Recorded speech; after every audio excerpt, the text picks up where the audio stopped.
podcast is part of the Sports Social Podcast Network. Hello and welcome to the Paddock and the Pavilion with Stephen Wallace. In each show, Stephen will interview someone connected to the world of horse racing or cricket. Are you all ready for the men's Ashes? After our three-part Memories of the Ashes series with Rick McCosker, Dennis Amiss and Richard Ellison, joining us on today's show is our regular cricketing pundit, Roland Butcher, the former England international. I caught up with Roland in Nottingham after day 3 of the county championship match between Nottinghamshire and Warwickshire to preview the most anticipated Ashes Test series on home soil since 2005. Welcome back to the Paddock and the Pavilion, Roland, to preview the much anticipated Ashes series. How are you? Yes, Stephen, I'm fine, and it's a great pleasure to be back with you, and obviously back in sunny UK. Yeah, well, since we last spoke, you've been jetting all over the place. You've been all over the Caribbean, you've been to Jersey, and now you're in sunny Nottingham. Yeah, it's been a busy period for me, really, from the start of the year. I think from really the 1st of January, it's been lots of travel on the road all the time. I'm here for a short while. Yeah, I did spend a week last week in Jersey with the ICC Women's World Cup qualifiers. And yes, I'm in Nottingham right now at Trent Bridge doing the Notts Warwickshire game. You've got Caribbean weather at the moment. Oh, the weather's been superb. Even though yesterday around 5 o'clock there was a lot of bad weather, I think generally the early part of yesterday, right up to 5 o'clock, was great. Today was unbelievable. Just middle of a heat wave right now, and long may it continue. Hard work for the bowlers today, then. Yes, it was. I think the Warwickshire side, obviously, because of the huge first innings score they got, were able to exert a lot of pressure. They'd taken 5 wickets yesterday, so they bowled well today to get the other 5. It's been much harder in the second innings. And I think they finished 260 odd for 5 or 4. So, there's a bit of a fight back coming from Notts. There's still probably 150 runs in arrears, but tomorrow could be an interesting day. Have you seen any future England players playing in the game? Well, I think Sam Hain's been on the radar for a long time. Got another good 100, so he definitely, obviously, is somebody for the future. Most of the other people are people that I guess have been around. Danny Briggs has been around for a while, etc. But Hain is probably one who hasn't had an opportunity yet. That I believe when he does get an opportunity, hope it's sooner rather than later, that he should do quite well. And just going back to the women's World Cup qualifiers, how did you find that in Jersey? Well, it was, apart from the weather, it was quite enjoyable, actually. I think, obviously the women's game now has been boosted with what's been happening with the 100 and the various different competitions around the world, etc., etc. So, it's a game on the up, and some of the most unlikely countries are making big steps in that area. I mean, Turkey, for the very first time, had a team in the World Cup that they played. Obviously, this is the first time they've ever played. Really keen, and these qualifiers were actually won by France. So it tells you that it's being taken very seriously, and at times there was some pretty good cricket. Yeah, I thought I'd mention it because one of quite a regular guest on this podcast, Tina Goff from Germany, did very well for them. Yeah, well, I mean, listen, Christina Goff was the outstanding player in the tournament, really, and the one game that she failed is what stopped Germany from qualifying. I mean, all the other games, she scored centuries in every game, not out. She was the class batter in the setup. Germany really should have qualified. I mean, they blew, that last game, really. That's the only game that she failed, and they lost to France, which allowed France to qualify. Well, let's talk about the Ashes. Who are the best prepared team? England, who've just won a 10-wicket victory against Ireland, or Australia, who've had a tough World Championship Test final against India? Well, one thing I can tell you, Stephen, is that Australia will not come here underprepared. There's no question about that. They would have been preparing for this series since last year. Even though the World Test Championship came before the Ashes series, that really was a bit of an interruption. But they would have been planning for the series since last year. So I don't believe that they will come into the series undercooked in any way. If you notice, a number of their players have been playing in England at the start of the season just for that as part of their preparation. People like Smith and Labuschagne and Nessa, those are guys who are, playing to get themselves ready for a titanic battle. So, it's going to be very interesting. Australia will not be underprepared. They will be very well prepared because they know the importance of this particular series. You saw their intent against India, where they completely outplayed India. To outplay India, you've got to play pretty well. They were far superior than India in that test match. They won that easily. We'll go into this one with a lot of confidence. Certainly Travis Head and Steve Smith look in very good form. Yeah, those two have been in good form, not just on this tour, but, Travis Head had a very good winter. Also Smith, we know what Labuschagne has been doing over the last couple of years. The only one really to get in form now is David Warner. Kouaj has been in good form the last year. He's been their top batsman really in the last year. So Warner is the one that they need to get into form. And, they're well prepared. And do you think England's 10-wicket win will have still helped them get ready for the Test series?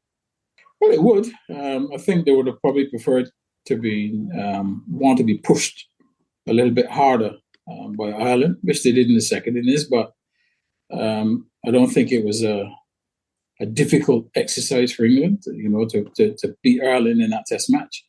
Perhaps they would have needed some tougher opposition. But it is what it is. That's all they had to play. There was nothing else for them to play, but they played and won it well. So they will have confidence as well. But they will know that it will be a totally different challenge when the Ashes start. I'd like to talk about some of the topical issues. I know you're a big fan of Moeen Ali. Were you pleased when he was asked to come back in the team following Jack Leach's stress fracture? Pleased for Moeen Ali, but it throws up a lot of questions really in the game that if someone like Moeen Ali, who really doesn't want to play Test cricket anymore, has retired from the game, and you have to go back to Moeen Ali, it really tells you that there's a dearth of spinners in the county championship and in England in general, and that has to be a worry because, if Moeen Ali gets an injury in the first Test, then what? So really, it throws up more questions than answers. And the biggest question is that it shows that in the spin department, that's an area that England are really struggling. Very sad for Jack Leach because he played all 13 of the McCullum-Stokes Test matches. Yeah, he's unfortunate. He's started to come into his own of late. He's struggled for a long time. He's had some good results. The last few games, he probably would have felt that he's more comfortable now at Test cricket. And, he's got this injury now. So, but as we know, it's part of the game and, he's got to work through that and fight his way back. You definitely think that Moeen Ali will play? They won't play five seamers? Well, I guess when they get to the ground and they see the conditions, they will then decide whether to play, five seamers. But I think it gives the team more balance if you've got a spin bowler. Moeen Ali's lower order batting also would be an asset to the team as well. Because, against Australia, you're going to need lower order runs. You're not just going to, your top half is not just going to score heavily against them. There's going to be times where you're going to require your bottom half, to pull you out of the mire. So, yeah, he could be a key player. He looks a perfect fit for this Bazball style of cricket. Well, that's something that's going to come into question. Everybody's talking about this Bazball, but The question is going to be whether England can impose that sort of game on Australia. I guess the jury's out at the moment. They may try to. Whether they're going to be successful, none of us knows. We know that they've been successful against other teams, but none of the other teams have presented the sort of challenge that Australia will present. So we'll have to wait and see. I think Australia will also be asking themselves, can they combat this type of play by England? I'm sure they would have planned for it. And, it's going to be interesting. I'm really looking forward to this series. What did you think to the decision of replacing Ben Foakes as wicketkeeper? Understandable. When you've got a player available who scored 6 Test centuries last year, that is quite unbelievable. I mean, how many of the players in the England team have done that in 1 year? So, his form suggests that if fit and ready and match ready, that he would naturally return to the team. Now, that makes it very unfortunate for Ben Foakes, who has been phenomenal for England, and he has not disgraced himself or the team in any way. He's performed well behind the stumps and with a bat. He finds himself very, very unlucky, but it also shows, the strength in the England team, which you need a good, strong bench. And to have someone like him on the bench, I mean, that argues well for the future. And Ben Stokes' knee, is that a serious worry for the balance of the side? Although on TV tonight, you did see him bowling. Well, that is a big worry. It's okay bowling 5 or 6 overs, but if the Australian batters really get stuck in and you've got to bowl more, then, that's the real test as to whether his knee can stand up to bowling the sort of overs that he may need to bowl. That's a question mark, I guess, that will need to be answered. And we'll see as the test match and test matches unfold whether he's able to play that part with the ball that the team would like him to play. You mentioned a couple of minutes earlier about Bazball. Steve Waugh has said, what's England's plan B if it doesn't work? Well, I don't think at this stage in time, the way England plays, I don't think there's a plan B. I think they will play that way. They will try to impose themselves on Australia and believe that that's the best way of beating Australia. The question will be whether Australia is able to cope with that type of play. It will be new, something new that not many teams have really gone at Australia in that fashion. So it will be new to them. So it'll be interesting to see how they react to it as well. I don't feel that if England fail in the first Test match playing that way, that they will abandon that strategy for the second Test.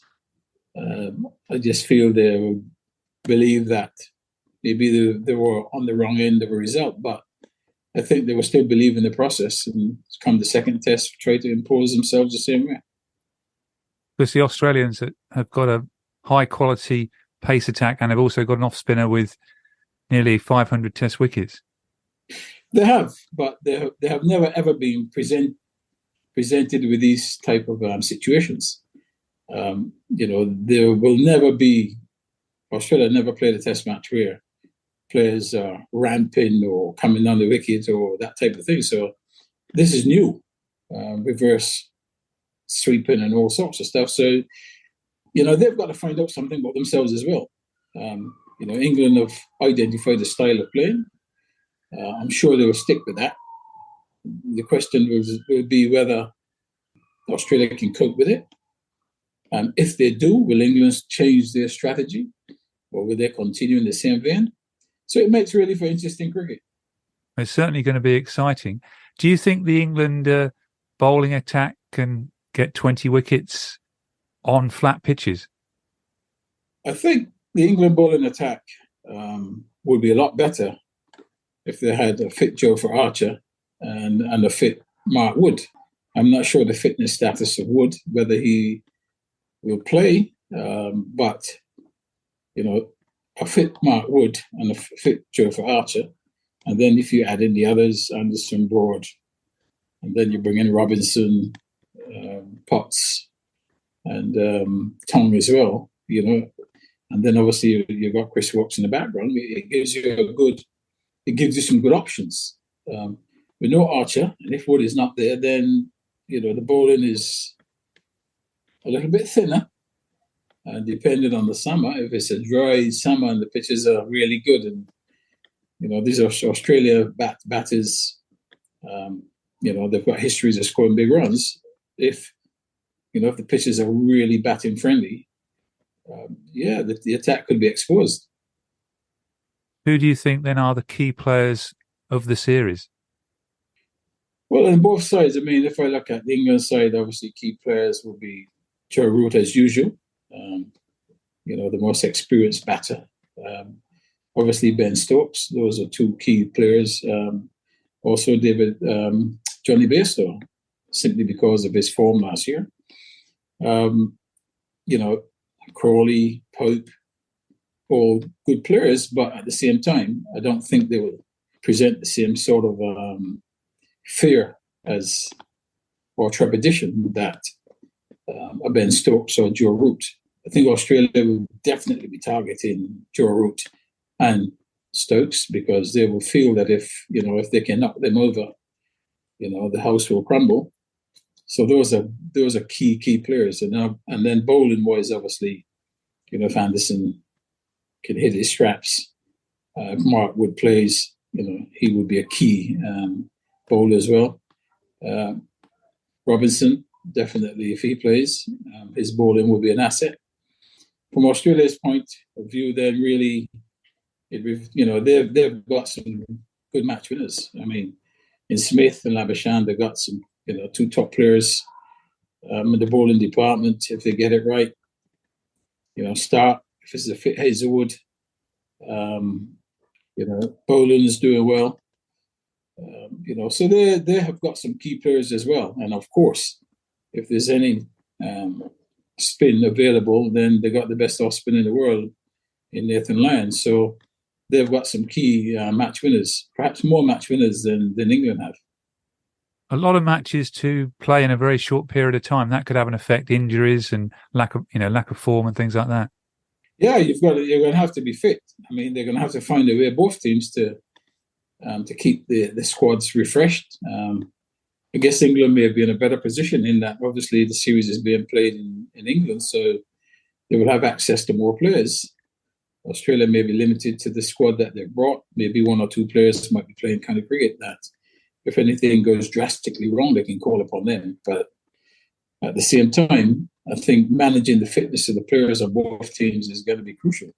And the surfaces as well that you play on will also dictate how fit those players remain. A lot of pressure on Pat Cummins to play, 6 test matches, including the World Championship final, in a very short period of time. Yeah, I'm sure Australia will rotate their bowlers. They've got a good crop of bowlers. They'll be hoping, obviously, that Hazelwood is fit, because then that creates more options.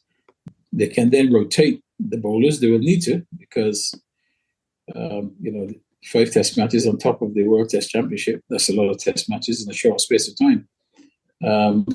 There's also going to be a lot of pressure attached to the series. So, that drains the energy from your body. So they will be looking to try and keep their bowlers as fresh as possible. And I would be very surprised to find that many of those fast bowlers play all the matches. Do you think this is the most exciting series since 2005? I think from an English point of view, yes. They will want to erase the last Ashes series in Australia, where they were thumped, really. It wasn't just a beating. It was a severe beating. I think Australia would try to remind them of that. Albeit this is a different England team right now, who are, at the moment, in the last year, have changed the whole face of Test cricket and taken it to a different level. So they're in a much better position to challenge Australia this time round. But I think they'll also be wary that it will not be an easy challenge. Remember, you can follow the Paddock and the Pavilion on Twitter, Facebook and Instagram at the Pad and Pav. Your prediction in late March was 2 each. Has that changed? I'm still sticking with the 2-2. I know these days it is less likely to lose a lot of time through weather, but I'm going to stick with 2-2. And if I were to change my thinking, I would go 3-2 to one of the teams. I can't say which one right now, but depending on the start of the series, then that prediction can be made. But I'm still sticking with 2-2. But whatever happens, Ben Stokes says he's going to entertain, so it should be a very exciting summer. It is, but if you entertain and lose 5-0, then that's not too great. So the entertainment factor is important, but it has to be tempered with common sense as well. You're sounding like Glenn McGrath there, saying 5-0. Well, if you play badly, it could easily be that. Well, thank you very much, Roland, for previewing the Ashes Test Series, which starts on Friday, the 16th of June. And hopefully you'll be back to find out whether your prediction of 2-2 was correct. Yes, even that I certainly, enjoy being on the show. And hopefully, Roland, you'll be back to find out whether your 2-2 prediction is right sometime in August. Yes, I'll be happy to do that. That's particularly if my prediction is correct. I will be back certainly to do that. I hope you all enjoyed our 3-part Memories of the Ashes series.